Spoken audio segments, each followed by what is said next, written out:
എന്തുട്ടാ ഉണ്ട് ബസ്സിന്?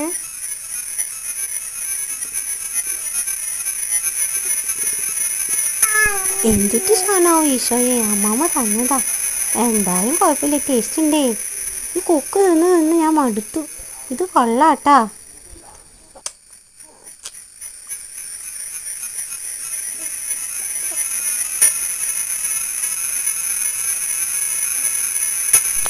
എന്നാലും അമ്മാമ്മേ, ഇത് മര്യാദയ്ക്ക് കച്ചിട്ട് പിന്നില്ലാട്ടാ. എവിടെ പോയി അമ്മാമ്മ? എനിക്ക് വലിയൊരു സാധനം തന്നിട്ട് പോയാ? കച്ചിട്ട് പിക്കണില്ലാട്ടാ അമ്മാമ്മേ.